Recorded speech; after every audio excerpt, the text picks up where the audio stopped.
Hi hello नमस्ते good evening. आज आम पनीर गोटे आइटम बनैबा जोटा कि पनीर टिक्का मसला।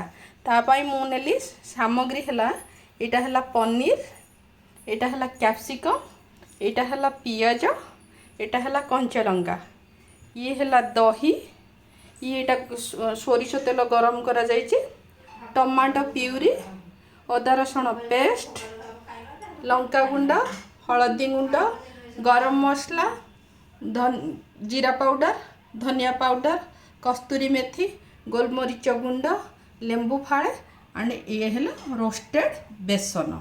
एबे आमे ऐड करिबा। मु सर्वप्रथम एटा दही दही दे देइचे, तापरे आमे आकु रोस्टेड बेसन दबा एथरे।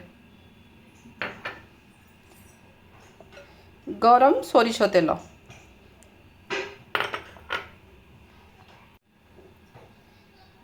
रेड मिर्ची, हलदी पाउडर,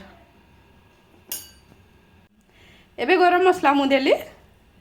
तापर आमे धनिया पाउडर दबा, तापर जीरा पाउडर देबा, तापर कस्तूरी मेथी दबा, आमे कस्तूरी मेथी दबा, गोलमरीच गुंड देली, तापर गोटे फाଳ लेंबू दबा।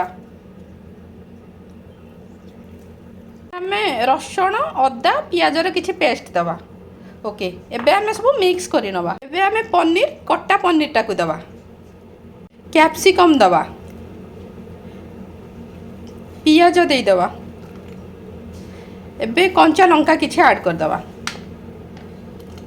एबे हमर मिक्स हे गला। एथरे आमे किछि बटर ताकु मु गरम कर देजी, किछि ऐड कर देली। ओके फ्रेंड, देखो आमर एबे ऑलरेडी पूरा मिक्स हो गला। आमे ताकु मसला को टिके ता सहित सेट हवा पाई ताकु 20 मिनिट आमे रेस्ट दे देबा। फ्रेंड, तेल हमर गरम हो गलानी। आमे एबे एथरे कटा पियाज पकेइबा।